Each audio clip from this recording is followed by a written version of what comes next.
Hi, my name is Christina Sloan, and thank you for viewing my presentation today.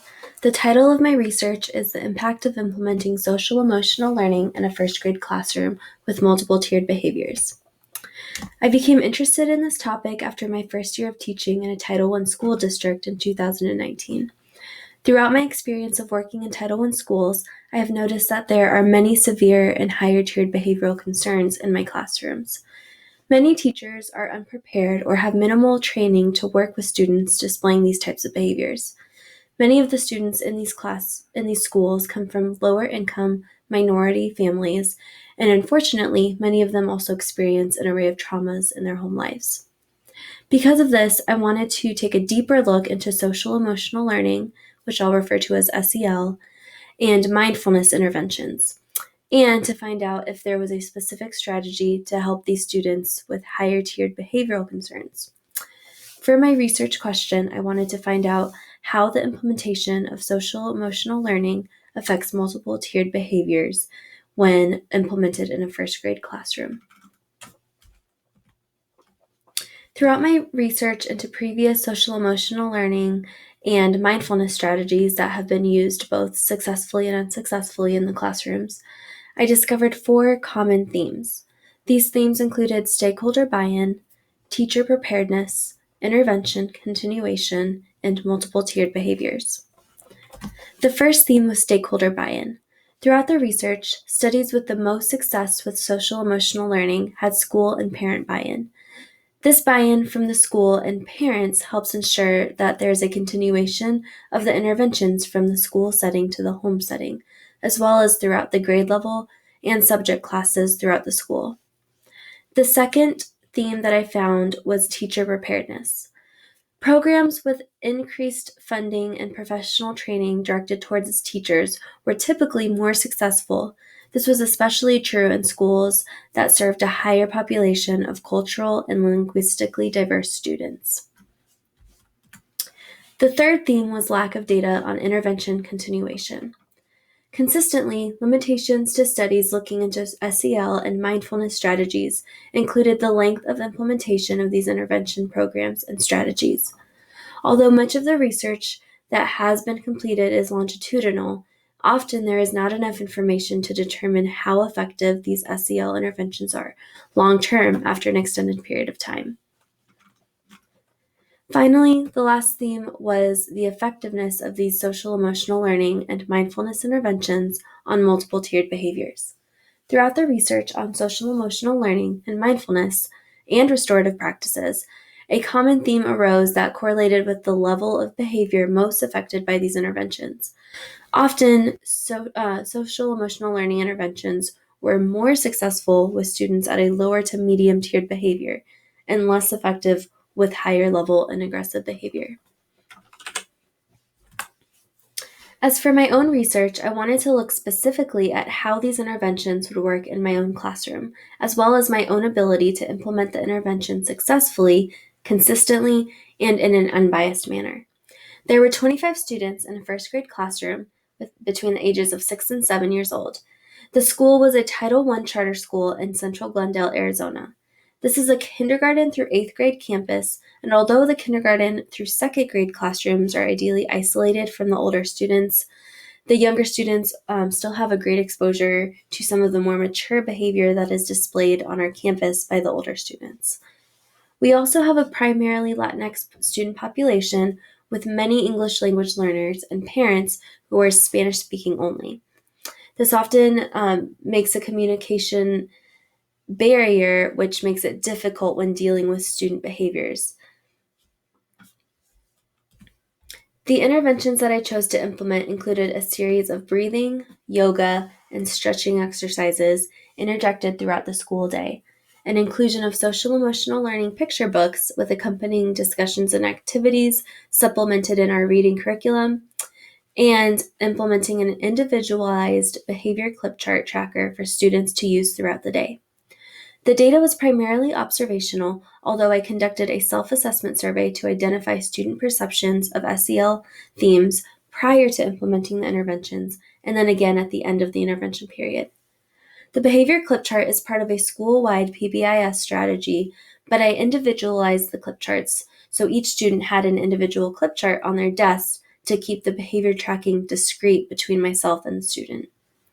I also assigned a numeric value to each color on the behavior clip chart and marked the student behavior daily on a checkout sheet to determine any changes in behavior throughout the 8-week intervention period. I kept an observation journal to track student behavior throughout the intervention period. The observation chart included the student identification, trigger leading to the behavior, severity of the behavior, and strategy used to de-escalate the behavior. I also kept a parent call log to track both positive and negative calls home, as well as our school-wide referral tracker to identify which students were given referrals during the intervention period. The social emotional learning survey served as a baseline data to track student perceptions of SEL and mindfulness at the beginning of the intervention period and then again at the end. After conducting the pre-self-assessment survey, I determined that I needed to make some changes to the format of the questionnaire as well as my own methods of administering the survey to the class. The students were overwhelmed with the amount of questions, lack of numbering, and wording of particular questions on the survey. So after reflecting on this, I decided to spread out the physical layout of the questionnaire, add pictures as an aid for my visual learners, and number the questions so that students could follow along more easily as I was administering the survey. I also required the students to put up privacy folders to ensure their responses were anonymous and so that they would feel more comfortable about responding to the survey honestly. The research data was primarily observational. It was inconclusive which strategies were most successful in decreasing aggressive and defiant behaviors. And the primary strategies that were used in the intervention period were mindfulness techniques, such as breathing exercises, stretching, and yoga exercises.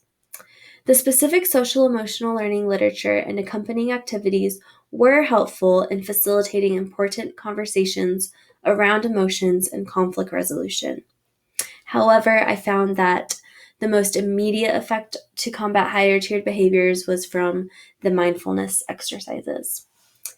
The breathing, yoga, and stretching exercises were also the most favored by the students and the most sought out when students felt like they needed a calming break. The clip chart data was not very reliable.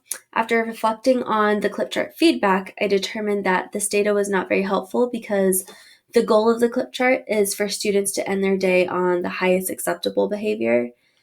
This is also a part of our school-wide PBIS program, so we are encouraged to get the students on one of the higher colors by the end of each day.